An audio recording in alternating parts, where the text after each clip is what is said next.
All right, today we're going to talk about the business of thinking, using whole brain thinking to establish trust, sell faster, and create loyal customers.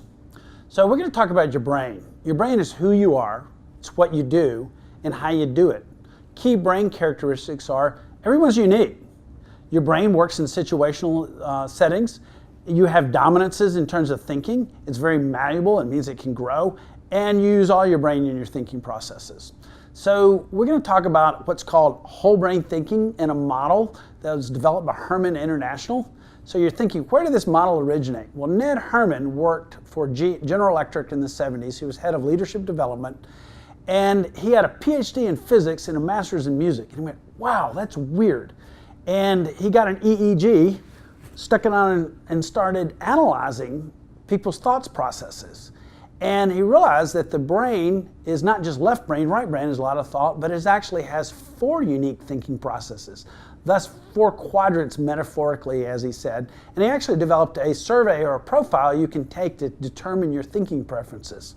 So it's been validated. They've profiled over 3 million people, and this is used in 90% of the Fortune 100 companies. So it's a well-established model. IBM's actually profiled 64,500 people as of 2 years ago.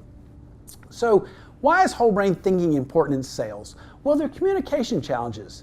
Words will have multiple meanings depending on people's thinking preferences. Also, people don't listen. People don't understand. They may have an agenda, or they process information differently, and thus it reflects in their preferences of how to communicate. So being able to communicate in the whole brain process or methodology is very important for that reason. So let's talk about the brain. Your brain has got 4 quadrants metaphorically, and let's look at the A quadrant or the blue quadrant. It's the rational quadrants: logical, analytical, fact-based, quantitative. Moving down on the left side of the brain is the B quadrant or the green quadrant. It's organized, sequential, planning, detailed. Moving to the right side of the brain, you have the red quadrant, which is feeling, warm. It's kinesthetic movement. It's also emotional. And then moving the upper side, the D quadrant, that's the yellow quadrant: holistic, intuitive, integrating, synthesizing. So the way you can think of it is, we call it the 4 F's. The A quadrant of blue is the facts. The B quadrant is the form. The C quadrant is feelings. And the D quadrant is the future, futuristic. Another thing you can ask, the H quadrant is the what. The B is asking how. C is who. And D is why. Another way is also the reason. The A quadrant is the reason quadrant. The B quadrant's a process, the C is connection with people, and the D is context. What is the context of the situation we're talking about?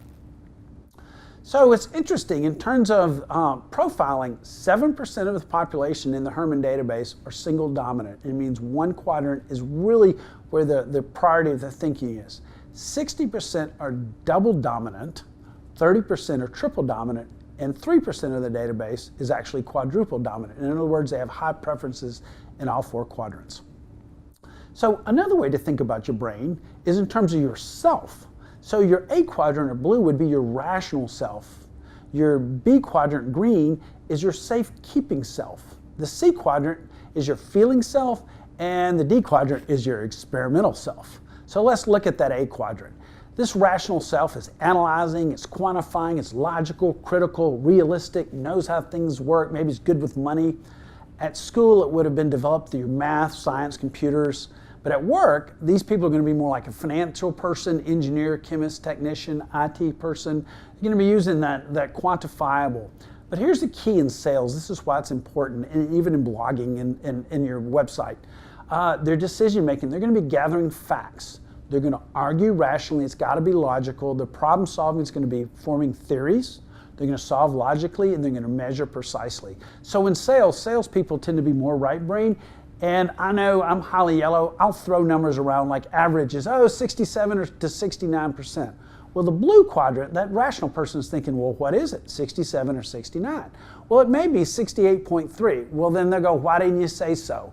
So they're looking at precise measurement. It's important for them.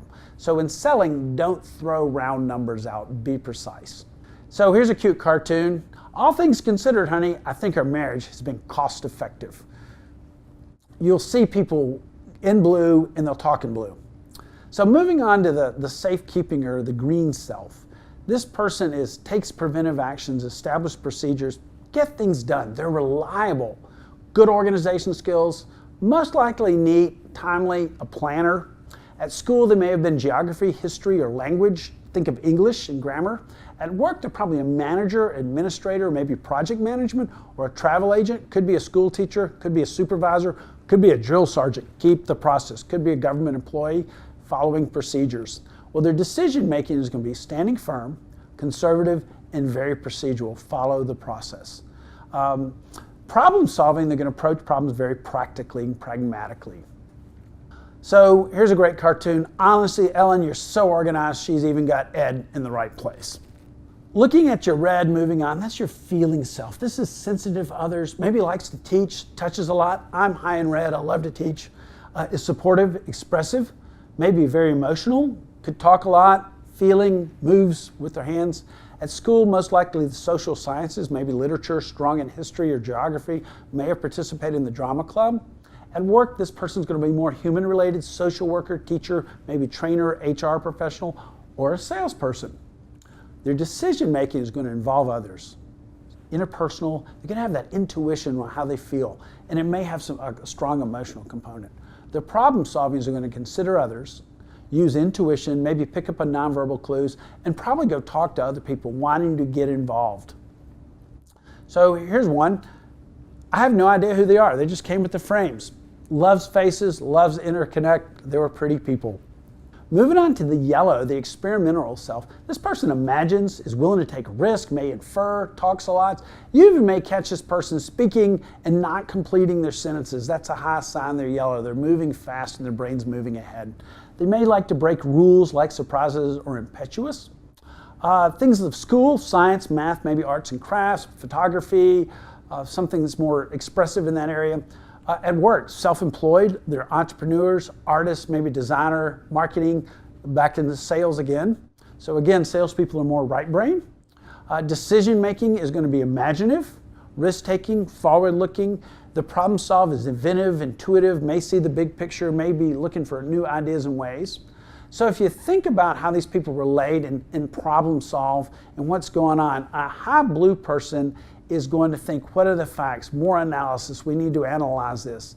In problem solving for a green, they're going to be asking, do I have all the details? Am I getting this right? Do I need to work harder? The red's going to involve others or maybe get more emotional and more passionate about it. Whereas the yellow is going to say, hey, this plan doesn't work, let's come up with a new plan.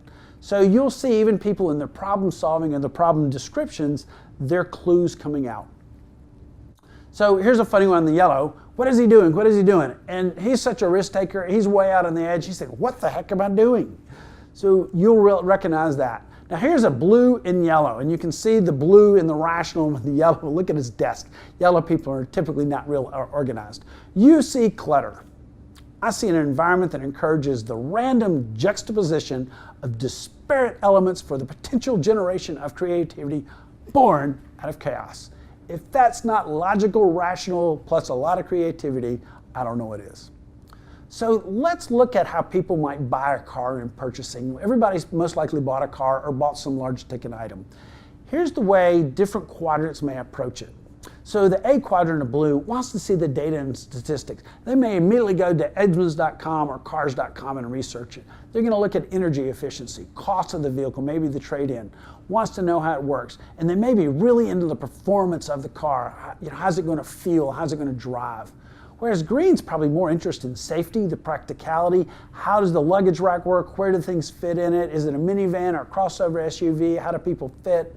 Looking at the maintenance, they may even buy an extended warranty, and they're going to know what they want and they've done their research. Moving to the red quadrant, they want to feel the car, they want to like the car, love the car. The friendliness of the sales rep's going to impact them, and others' recommendations are going to impact what they buy. The yellow is looking in the aesthetic. How's the car look? Is it a latest model? They maybe take more risk with the latest model. It's got to fit their lifestyle. So here's a funny story related to fitting their lifestyle. A friend of mine is an industrial psychologist, and I showed him this point, and he laughs and goes, that's my neighbor. I said, what do you mean? He goes, I bought a truck, and I live in this swanky neighborhood, and we require to park our cars in the garage. You can't keep them in the driveway. And so I buy this truck, and my neighbor wants a truck, but he wants bigger and better.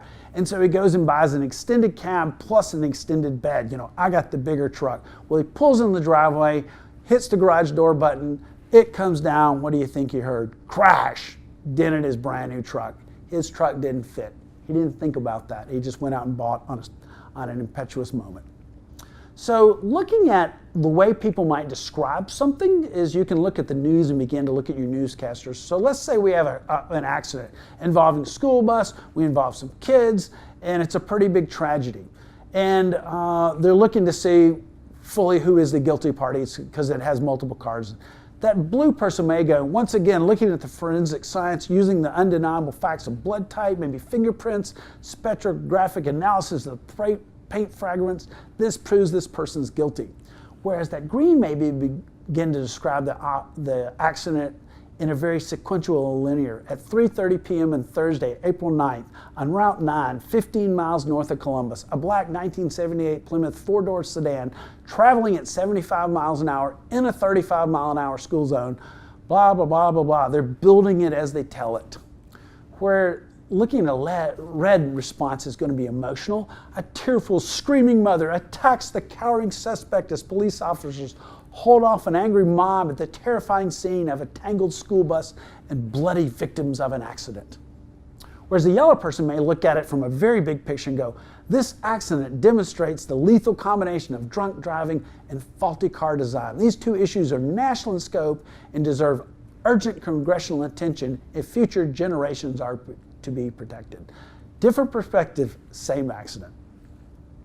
So another thing you look at is movies. Most movies tend to be right brain because people want to enjoy, they're more fun. But if you looked at Avatar, The Matrix, that's very yellow, it's very futuristic. Shrek or Forrest Gump is very relational. The story jumps around, but it's really the story of a person and all their experiences. But looking at the green, maybe Gandhi or The Last Emperor, it's sequential. It's beginning, middle, and an end, and it follows a line. And then very technical, Apollo 13 or Wall Street, the financial, the numbers. But most movies are going to be more right brain because people like that. It's the way to get out of reality. So here's the key. In sales, you need to be asking, how do I know if someone's more blue or red dominant or double dominant? Well, we all leave clues. Here are a couple of examples. Someone really high in blue. George bought a house for family and price alone. He bought it by the beach. He didn't consider the location related to other things or its layouts or design. It was a great financial investment, and it was good capital gain in 5 years. That's all that mattered. Well, school was 27 miles away, grocery was 15, is inconvenient to the family. True story, a friend of mine's an engineer. He moved out to Washington State, and he had to pay for part of his move with his job transfer. They didn't cover it. He put it on his credit card. And he had been out there 2 weeks, it's the middle of winter, and his refrigerator broke. His wife goes, we need a new refrigerator. Well, he hadn't been paid yet, and he hadn't been able to pay off his card. He goes, I'm not putting any more on the card. You put the food outside, it's wintertime. Well, he may have gotten fed, but you know what he didn't get? Looking at the green, Betty kept everything in her pantry in alphabetical order. She wanted control. Or maybe Teresa, when they went camping, she took her vacuum cleaner to keep the tent clean. That's high order. Their world is in order and they feel safer. Again, it's the safekeeping self, avoid risk. Looking at the yellow, Allison traveled a lot and every hotel room was cold, so she brought her 3 fuzzy friends, her little teddy bears, to make her room feel warm and fuzzy. Other people have actually seen bring potted plants and stick them in the hotel room with them to get them in that warm feeling of more like home. Yellow, back to the car. Michael bought a car without checking if his golf clubs fit in the back. When he got home, he discovered they wouldn't. He's buying it for the look, the experience, without thinking through all the details. So here's the challenge in sales. What the customer is thinking about and focused on may be totally different than what the salesperson is thinking about or focused on. Can you see the two faces? One's looking off to the side and one's looking straight ahead. Well, that's the challenge. So here is a profile of 2 people, one a VP of Ops who's highly blue, very technical oriented, factual based, and then you have a salesperson who's very innovative, creative, forward thinking. So if that sales rep comes in making all these promises and making a lot of futuristic statements, and this is the greatest in the world, and it's the biggest and the best and the baddest, etc. What do you think that VP Ops is thinking? He's thinking, prove it, show me the facts. Well, if the sales rep runs too fast in that area, he's not going to be credible, and that VP of Ops is not going to believe him, and you're going to have no trust, and therefore you're not going to progress the sale forward. So understanding the thinking preferences is key. So here's some clues. Financial buyers, they show their main concern is product or service, and it's cost related. They may even select a lesser quality to meet the cost.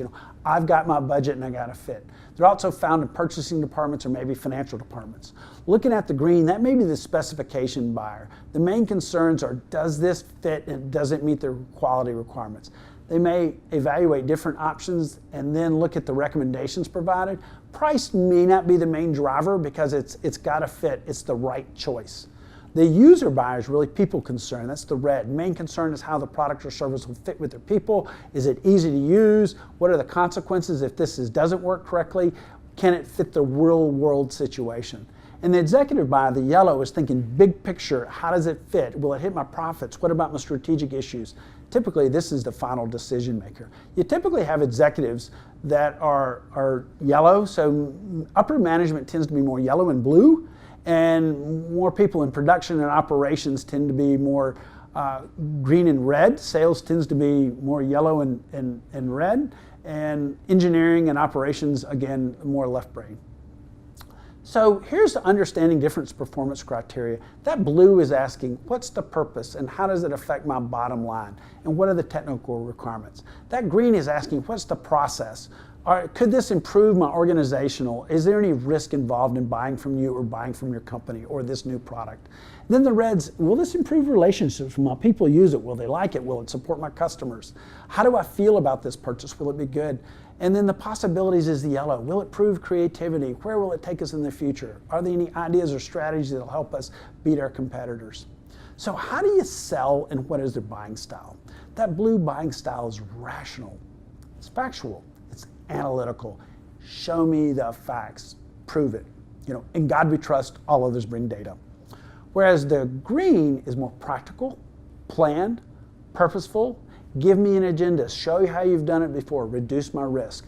Where the red is emotional. I want to like you. I want to trust you. Thoughtful, looking for the interpersonal connection. And the yellow is more visual, experimental. Could be aesthetical. It's got to look good. So other questions that may be related to purpose is, where are we now? What are our goals? Maybe what are our challenges, or what are your challenges?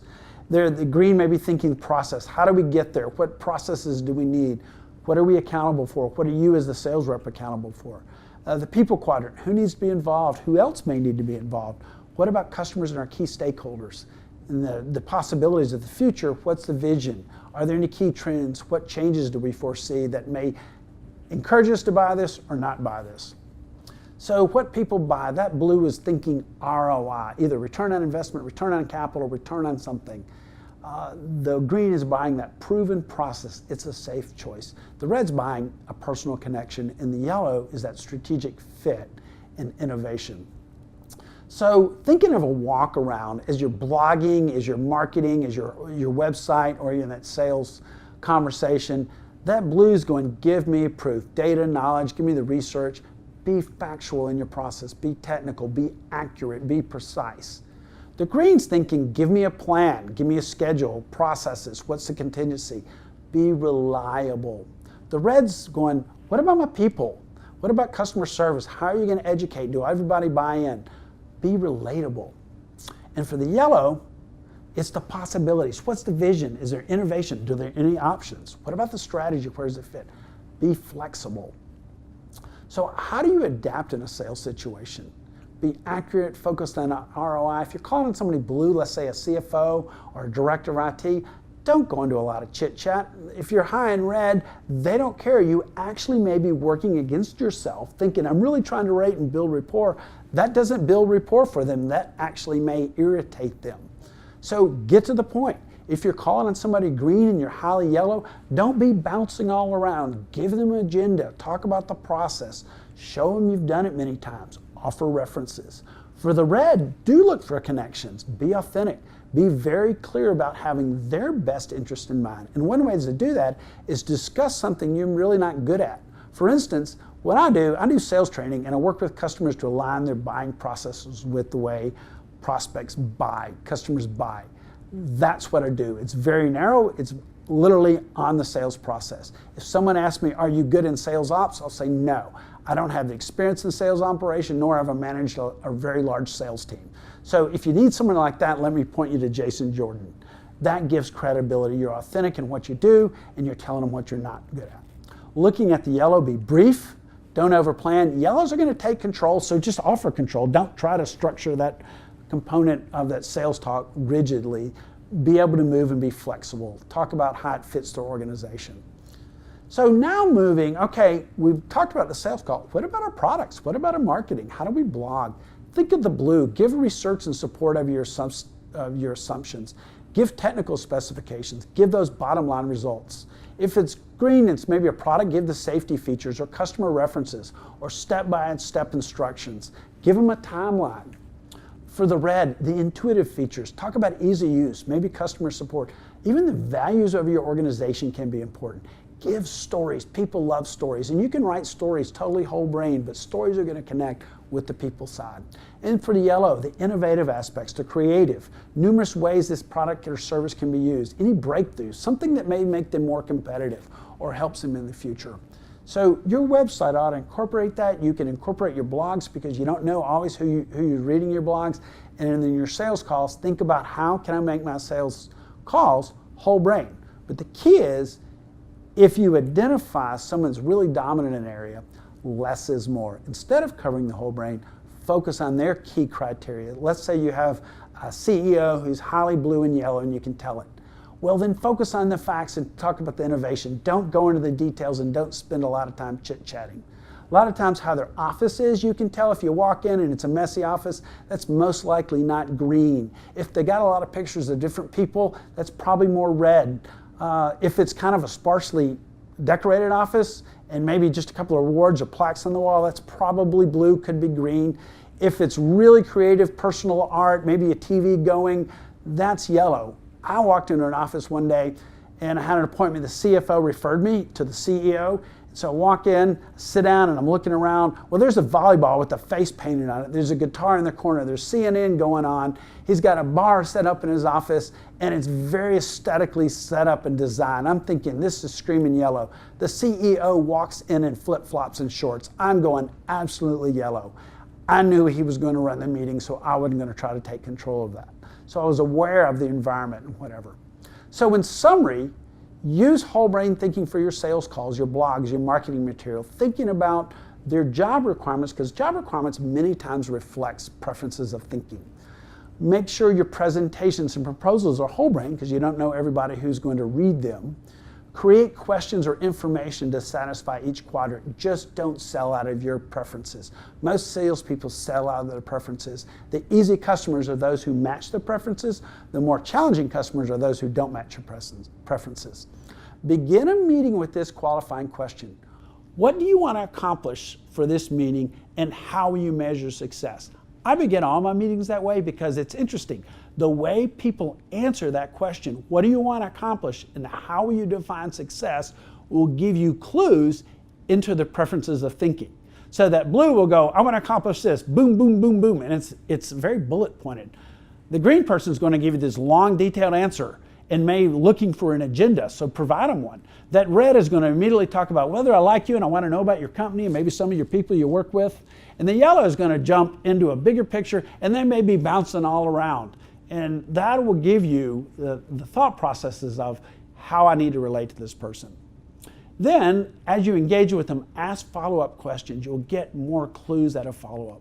And lastly, summarize your meeting, but summarize it in covering all 4 quadrants. Even though people are dominant, helping them walk around the brain can actually help them make a decision faster. It gives them more confidence. So using the whole brain thinking, you can sell faster, you can sell more effectively, you can create trust and rapport, and you'll have more fun doing it.